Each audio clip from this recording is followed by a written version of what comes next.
run me up to the hospital. Mrs. April Blewett. Yes? Got something I think belongs to you. Just a quick shave. Anything off the top at all? The handle's just get over. Look at this headline. Gardeners reel at doomsday dung.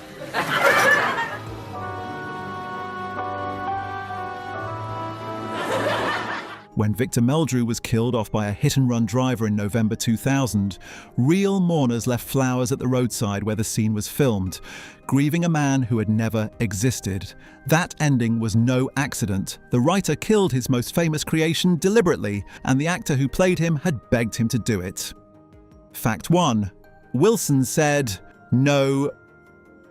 Soon be through those underpants again, I see.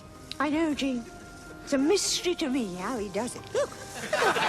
Richard Wilson did not want to play Victor Meldrew. When David Renwick offered him the part, Wilson turned it down flat. He was 53 at the time, and the character was written as a 60-year-old forced into retirement. Wilson felt he was simply too young for the role, and that playing a pensioner at his age was a mistake. If vomiting occurs, discontinue use. Use only as a topical disclamative. Renwick had written the part with Wilson specifically in mind.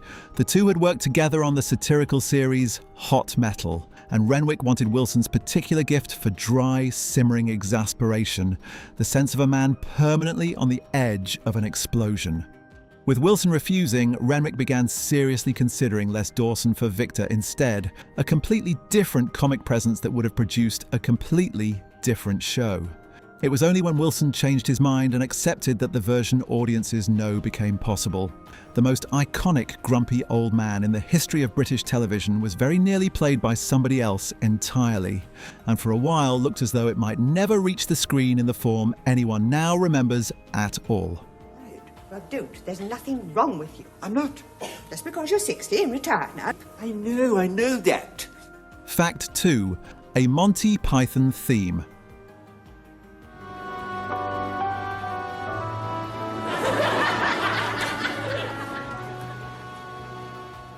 The show's theme song was written and performed by Eric Idle, a founding member of Monty Python. Idle was a friend of David Renwick, and he composed the mournful, faintly ridiculous little song that plays over the opening titles, singing it himself. The lyrics are a small comic masterpiece in their own right, cataloguing the indignities of old age, being too long in the tooth, clapped out, run down, fading away but not yet expired, before twisting in the final line into something defiant about still being able to misbehave given half a chance. In a few lines, they capture the entire spirit of the programme, a man past his prime who absolutely refuses to go quietly. The song was later released as a single in 1994, credited to Eric Idle featuring Richard Wilson, and the melody stayed with the show across its full 10-year run, becoming one of the most instantly recognisable opening tunes on British television. It is easy to forget now how strange a pairing this was. One of the most beloved comedy theme tunes in Britain was not the work of a jobbing television composer at all, but of a founding Python, written as a favour to a friend. And it set the tone for everything that followed, sad and silly and stubborn all at once. Fine. What's in this one? Nasal spray containing mustard gas? Fact 3. Not in southern England.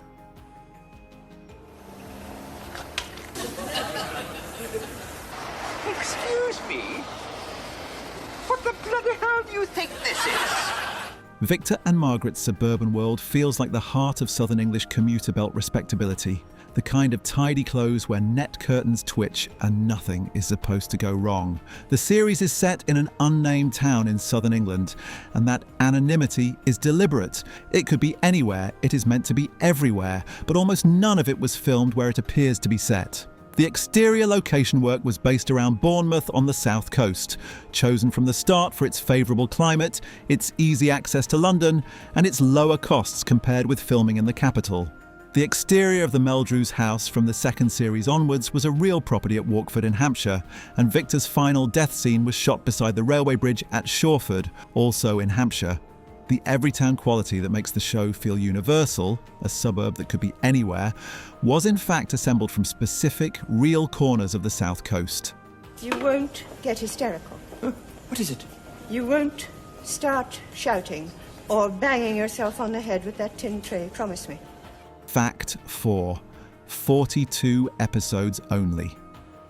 Morning, Mr. Meldrew. Morning, how are you? You all right? Just the worry of mother, I suppose. For a show this embedded in the national memory, the actual output was strikingly small. Across a full decade, from January 1990 to November 2000, One Foot in the Grave produced just 42 episodes, including its Christmas specials. 6 series, each of the main runs only 6 episodes long. The pattern is unusual too. The first 5 series aired between 1990 and 1995. Then, for the next 5 years, the show very nearly vanished from the schedules, surfacing only as occasional Christmas specials before the 6th and final series arrived in 2000. This restraint was a feature, not a failure. Renwick refused to grind the concept into the ground, and the relatively tiny number of episodes is one reason the quality stayed so high and the reputation so intact. The recognition followed. Years later, the show placed 10th in a major BBC poll to find Britain's best sitcom, and earned a place on the British Film Institute's list of the 100 greatest British television programmes. Remarkable standing for a series with so little actual footage to its name. Most beloved sitcoms outstay their welcome, padding out series after series until the affection curdles. This one left far less behind than people imagine, and is remembered all the more fondly for it. Nothing to worry about here, Mr. Meldrew. You can rest assured of that. Will you stop telling me I've nothing to worry about? You're making me extremely worried. What's all this about? Fact 5. Victor, in every episode, It doesn't matter what he says. He's got that dry wit. I'm not joking, it's in there. I lifted up the seat and there it was staring at me. Victor Meldrew is the only character to appear in every single episode of One Foot in the Grave. Not his wife Margaret, played by Annette Crosby, not Mrs. Warboys, not the Trenches, not Nick Swaney. None of the supporting cast is present throughout. Only Victor. This was a structural choice with real consequences. The show was built entirely around one man's collision with the modern world, and Renwick used that singular focus to push the format somewhere most sitcoms never went. Some episodes are almost experimental, confining Victor to a single location, a traffic jam, a waiting room, a darkened house, trapping the audience inside his mounting fury with nowhere to escape. Because the entire series rested on Wilson's shoulders, the writing could take risks that an ensemble show simply cannot. The narrowness was the point. If you're enjoying this, it would mean a lot if you subscribed. It helps us keep making videos like this one. Just hit that button and you'll never miss a new one.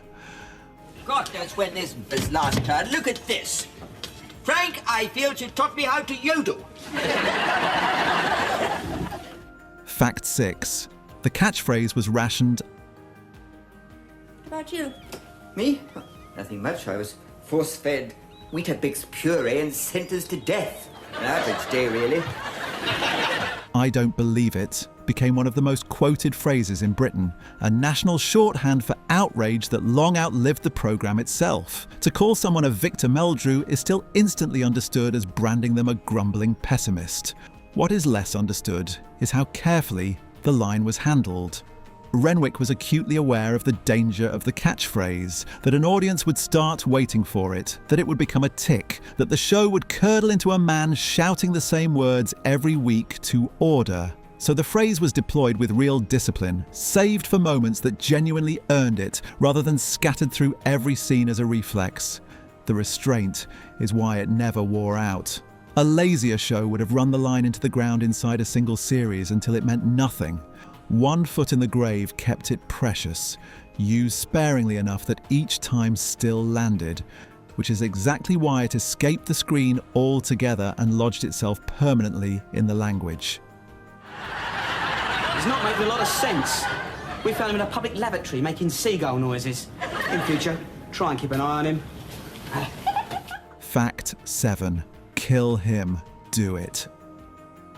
What's wrong with it? It's extra lean. You can get super lean now at Tesco's.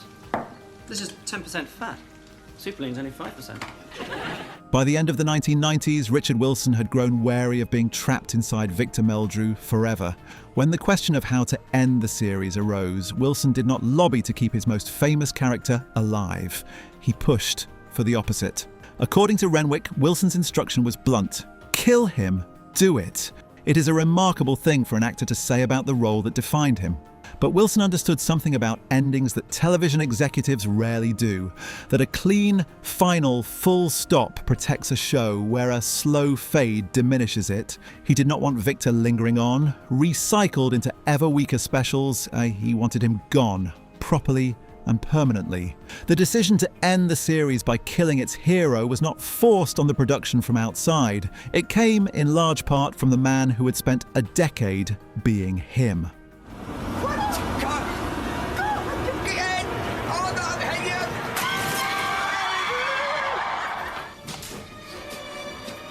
Fact 8. Margaret's story, not Victor's. Give you a chance to apologize to each other and bury the blasted hatchet, the pair of you. Otherwise, I'm leaving home, and I mean it.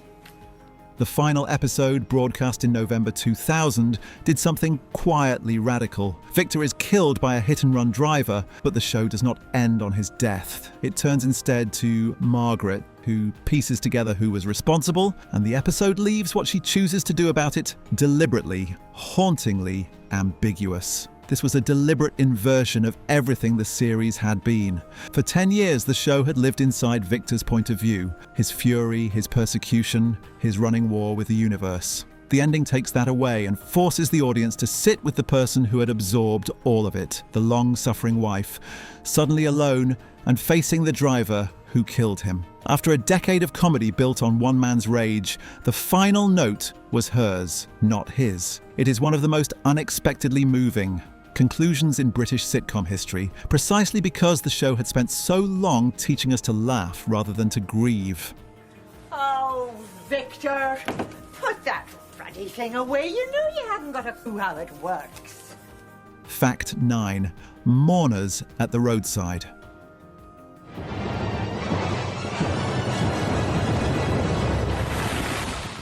When the final episode aired, around 10 million people in the UK watched Victor Meldrew die, a remarkable figure given that ITV had scheduled Who Wants to Be a Millionaire directly against it, prompting accusations of deliberate spoiling tactics. And then something extraordinary happened.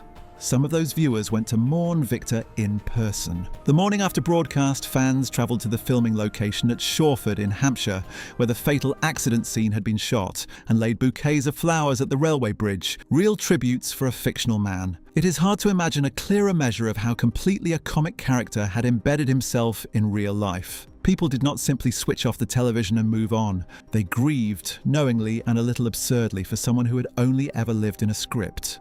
Who are you ringing? What's happened? It's old Mr. Henstridge. We think he may have had a heart attack. Right in the middle of one of his tricks, he just suddenly seemed to go... Hello? Fact 10. He came back, in print. Yes, and our bedroom is right over the top of it. You remember that special way Granny used to cooking the Brussels that made them taste as if they'd been boiled in soap? Victor Meldrew was killed off so that he could never return, and for over 15 years, he didn't. Renwick had closed the door deliberately, and he kept it closed. But the door was not quite as final as it looked. After finishing his other great series, Jonathan Creek, and deciding to retire from television, Renwick eventually brought Victor back, not on screen but on the page, in a novel that resurrected the character for a new era. The premise dragged Meldrew, as exasperated as ever, into the indignities of the internet age, complete with online reviews of his window cleaning and a fresh tangle of misfortune. By his own account, it began almost off the cuff, with no grand plan. The man who had insisted on a permanent ending found years later that some characters refuse to stay buried, and that even a writer who killed his own creation can be tempted to dig him up again just once more.